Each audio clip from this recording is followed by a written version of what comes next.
करने का बल नहीं लग रहा तो हम अपने आराध्य देव से प्रार्थना करते हैं। हम मंत्र जप और बढ़ाते हैं, नाम जप और बढ़ाते हैं और उन गलतियों को बिल्कुल बिल्कुल रोकते हैं, उनको नष्ट करते हैं। क्योंकि यही है नाम जप मंत्र जप से, आप देख लेना, आप जो चाहेंगे वो हो जाएगा। मंत्र जप का प्रभाव तो होता है कि चाहे खत्म हो जाती है, आप देखो तो करके। पर वो मंत्र जप करने के लिए, भजन करने के लिए, अध्यात्म में आगे बढ़ने के लिए इंद्रियों का संयम जरूरी है, जरूरी। हमने महापुरुषों को देखा है, संग हुआ है, बड़े ही विरक्त महापुरुष, तो प्रयाग में भी थे साथ कुछ समय। अब जैसे वहां तो भंडारा है प्रयाग में, तो जब कुंभ लगता है तो सब, तो किसी भी जैसे साथ थे, एक खप्पर रखते थे, नारायण बोले पंगत में बैठ करके पा लीजिए, बोले हमारा स्वभाव नहीं, आपको देना है तो इसे दे दीजिए। बड़े ही विरक्त महापुरुष, ऐसा लगता था हम साक्षात ब्रह्म के साथ हैं। हाँ सामने पदार्थ लाए, ये हाँ ये नहीं ये, और इतना जितना लिया वो गंगा किनारे बैठ करके ब्रह्मार्पणम ब्रह्म हवेरु, शांत रात दिन अपने चिंतन में, कहीं कोई प्रपंच का भान नहीं। अब समय भी नहीं रह गया विचरण वाला, क्योंकि युग धर्म का प्रभाव होता है। अब जैसे आप जवान जवान साधक हो, आप विचरण नहीं कर सकते, अमंगल हो जाएगा। अब वो ना मना स्थिति ऐसी है और ना समाज स्थिति ऐसी है। संत को देखते ही भगवत भाव से, अब तो संशय वृत्ति से देखा जा सकता है, तो भगवान ने कृपा करके धाम और तीर्थों में, पुरियों में वास दे दिया।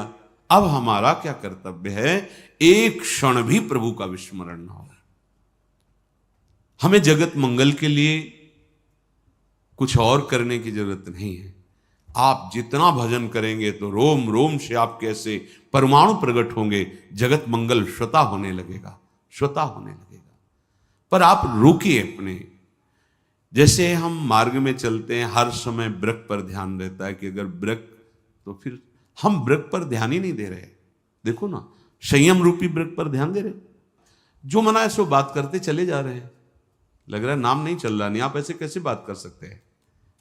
वो आकृति अलग होती है, नाम चल रहा है, बात कर रहा है तो उसकी एक अलग दृष्टि होती है, आंतरिक दृष्टि, वो नेत्रों में झलकती है कि वो यहां बात कर रहा है लेकिन पूरा नहीं है। अर्थ पर दृष्टि बहुत धोखा कर देती माया, बहुत धोखा। हम बार बार प्रार्थना करके कहते सावधान, माया का कार्य है भगवत विस्मरण करा करके राग पूर्वक बांधना, वस्तु में, व्यक्ति में, स्थान में। नहीं भाई नहीं, होश में। अगर हमारा ये अचला 1 वर्ष चलता है तो हमें दूसरा लेने की जरूरत नहीं, ओढ़ना ही तो ना। हमारा वस्त्र जितना प्रयोग में आता है उतना बस। जब तक भगवदाकार वृत्ति नहीं हो जाती तब तक यह सिद्धांत अपने में नहीं लागू करना चाहिए कि महलों में रखे चाहे झोपड़ी में वास दें। आप फेल हो जाएंगे, क्योंकि आपका राग नष्ट नहीं हुआ। ये सिद्धों की स्थिति है, महलों में राखो चाहे झोपड़ी में वास दो।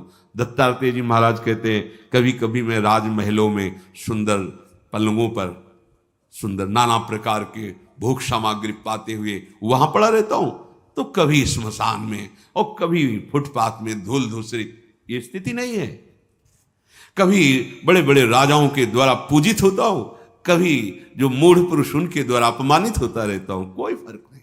अपनी स्थिति नहीं है, ये सिद्धों की स्थिति है। महलों में राखो चाहे झोपड़ी में वास दो, अपनी स्थिति अभी राग युक्त है, हमको बचना है।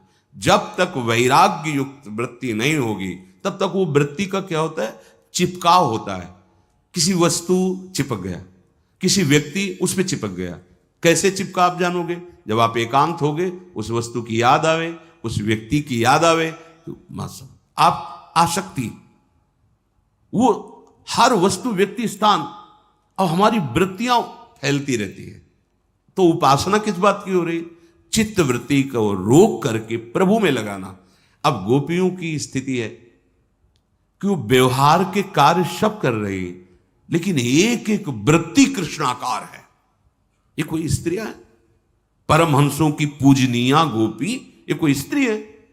मुरारी पादार्पित चित्त वृत्ति। ओह, बड़े बड़े महापुरुषों ने इनकी चरण रज वंदना की। एक दिन वो एक संत आए थे महाराष्ट्र से, कृपा करके परिकर। कोई कोई शब्द होता है जो एकदम दिमाग में छा जाता है, वो बोले जिसके मुख में राम तिनको करूं प्रणाम। वैसे पद गा रहे तो तुकाराम जी का, हे जिसके मुख में नाम, वो कह रहे प्रणाम करता हूं मैं उसको। और कोई साधन की बात नहीं, जिसके भागवत में यज्जिभ्यागे वर्तते नाम तुभ्यम, बार बार हम आपको इशारा कर रहे हैं। सब साधना का, सब तीर्थों का, सब सत्संग का, सब शास्त्रों का एक फल, तुम्हारा नाम ना छूटे, मंत्र ना छूटे। अगर आप इस पर हैं तो फिर ये प्रपंच की वार्ता कौन करेगा? फिर ये नाना प्रकार के स्वादिष्ट पदार्थ कौन स्वाद लेगा? जो मुहि राम लागते मीठे, गोस्वामी तुलसीदास जी कह रहे हैं। यदि मुझे भगवान का नाम प्रिय लगने लगता तो ये सब पदार्थ, ये जितने व्यंजन है सब सीठे लगने लगते। सच्ची मानिए, नाम वाणी अगर नहीं है तो कुछ भी हो, कहीं भी हो,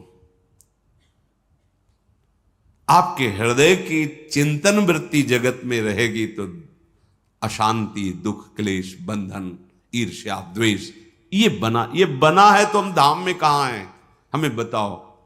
आपके अंदर ईर्ष्या है, द्वेष है, नाना प्रकार के कुविचार हैं, तो परमानंद में प्रियालाल के महल में रहते हुए आप कहां हो? विचार करके देखो। नाम वाणी चल रहे, एक आनंद की उमंग, कैसे कुछ नहीं सुनाई देता, कुछ देखने की वो अलग दृश्य होता है। आपकी दृष्टि में अलग ही चल रहा है, अलग ऋतु चल रही है, अलग सौंदर्य चल रहा है, अलग बातें चल रही। खोए हुए हो आप, ये आनंद लेने के लिए आए हो। हे भाई, ये रूप कोई आनंद वाले नहीं है, ये देह कोई आनंद वाले नहीं है, यहां कोई भी भोग आनंद वाला नहीं है। ये बड़े बड़े महापुरुषों का जब निकले थे तो पूर्व महापुरुषों की कृपा से, पूर्व जन्म के प्रताप से एक बात थी कि मुझे वो जो इनमें लिखा है कि भगवान का नाम अमृत, भगवान के नाम में बड़ा स्वाद, भगवान जीवन धन, वो हमें देखना है। बस ये लगन ने धज्जियां उड़ा दी संसार के राग की। कभी अन्य की आश्रय वृत्ति हृदय में गुरु कृपा से नहीं आई, हरि कृपा, क्योंकि लक्ष्य था जो लिखा है उसको देखना है। तो आप तो सुन रहे हैं, आपको तो रोज शास्त्रों की सार बातें सुनने को मिल रही। अलग अलग ग्रंथों में तुम्हें पढ़ने की जरूरत नहीं, सब यही सुनने को मिल रहा है। रोज सत्संग हो रहा है, रोज आपको भगवत सेवा के दिनचर्या में मन लगाना ही पड़ेगा, जबरदस्ती लगाना पड़ेगा। कितना बढ़िया है जहां खोज की जाती कि कोई मुझे ऐसा मिले, सतमार्ग क्या है बता दे, वहां तुम्हें सतमार्ग बताया जा रहा है। अगर अब चूक हो गई तो पता नहीं किस कल्प में, किस युग में ये पुनः ऐसा अवसर आएगा कि नहीं, ये भी नहीं कहा जा सकता। बार बार तो बनत नहीं, यह संजोग अनु मानुष तन वृंदा विपिन रसखन संग। ये जो कृपा हुई, सच्ची कहें जो कृपा हुई है, मतलब इसका अनादर मत करो। बड़ी कृपालु प्रभु, भजन के लिए हमें समय दे दिया। अंदर से जो चिंतन की बात हम तुम्हें बताते, प्रभु कृपा ना करें तो वृत्ति प्रभु में लगे ही ना। प्रभु कृपा ना करें तो एक मिनट के लिए भगवत मार्ग के लिए समय माया दे ही ना। देखो ना आंख खोलकर, अभागी जनों को सत्संग के लिए समय नहीं दिया जाता, अभागी जनों को भगवान नाम जपने के लिए समय नहीं दिया जाता, अभागी जनों को सतमार्ग में चलने वाला विवेक नहीं प्राप्त होता। अहो भाग्य, अब चूक मत करो। इस जन्म में मुझे प्रभु चाहिए, प्रभु साथ रहे, प्रभु स्मरण साथ रहे, बार बार जन्म मरोड़ो इसकी कोई परवाह नहीं, पर ऐसी स्थिति हो जानी चाहिए प्रभु के सिवा कोई आश्रय, कोई राग नहीं। ये स्थिति चाहिए हमें। मोक्ष नहीं चाहिए हमें, बार बार जन्म हो तो भी कोई परेशानी नहीं, पर प्रभु के साथ हो, प्रभु की स्मृति में हो। हम बार बार वृंदावन में जन्मे और ऐसे महारानी जी का जस गावे तो हमें क्या परेशानी है?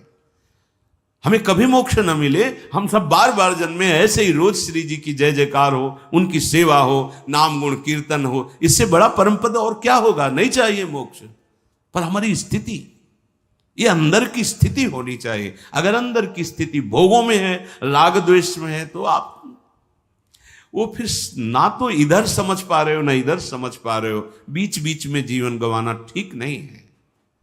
गृहस्थी में जो है भोगों में जो लगे हुए हैं तो जगने का चांस है कि भाई सोए हैं कभी तो जगेंगे, जब जगेंगे तो होश आ जाएगा।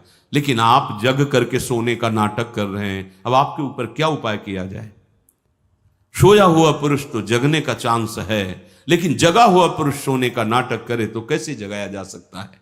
इसलिए बहुत सावधान। अपि शुष्क फलादि भक्षयन क्षुधितो निर्झरवा विवम तृषा। भूख लगे तो रूखा सूखा जैसा सबसे उत्तम वृत्ति आकाश वृत्ति मानी गई है। शांत जहां है जैसे वो प्रभु भेजेगा। फिर द्वितीय माधुकरी वृत्ति विरक्त के लिए, फिर और वृत्तियां हैं। एकत्रित कर लिया 6 महीने साल भर उसको पाते रहे, ऐसे अलग अलग वृत्तियां हैं। जो भी रूखा सूखा मिले, हर समय जैसे मां अपने बच्चे पर दृष्टि रखती है, ऐसे भगवान अपने शरणागत पर रखते हैं। भजन में डूब रहे माधवदास बाबा जी। एक छोटी सी झोपड़ी तृण की बनाए हुई है समुद्र के किनारे, और कुटिया में प्रवेश करके पीठ करते हैं कुटिया में प्रवेश द्वार की तरफ, और मुंह करते हैं ऐसे। जो तृण का कुटिया है, प्रवेश द्वार से देखो तो पीठ दिखाई देगी, नहीं निकलना, बस निरंतर मंत्राकार वृत्ति, नाम जप। ठाकुर जी के सामने भोग पधराया गया, पर्दा किया, वही पूरी भोग की थाल उठा के आ गए। उनको पता है तुम भजन कर रहे हो, उनको पता है तुम उनके शरणागत हो, एक एक क्षण देख रहे हैं। इसीलिए जब विरक्त उपासकों को, अनुरागी जनों को आहार नहीं मिलता, भोजन नहीं मिलता, तो समझ जाते आज प्रभु भूख ही पवाना चाहते हैं।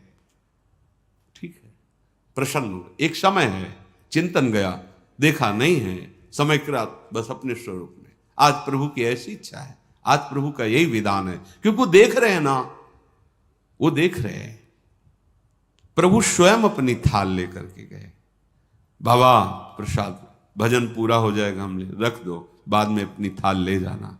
कितने निरपेक्ष। हमें प्रभु हर क्षण देख रहे, हमें चिंता नहीं करनी। विरक्त की बात करें, गृहस्थ में जो कर्तव्य कर्म है, जो कुछ धर्म के द्वारा वो बनाओ, भोग लगाओ, अतिथि सेवा करो, परिवार की सेवा करो, भगवान नाम जप करो, वो सब कुछ प्रभु को समर्पित कर दो। वही गति होगी जो एक विरक्त की होती है। हमें प्रभु प्रतिपल देख रहे, ये बात हृदय में बैठा लो।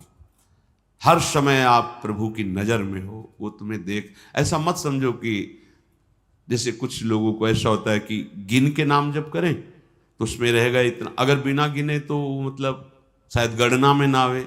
नहीं नहीं, एक एक वृत्ति तुम्हारी वहां प्रभु की दृष्टि में है।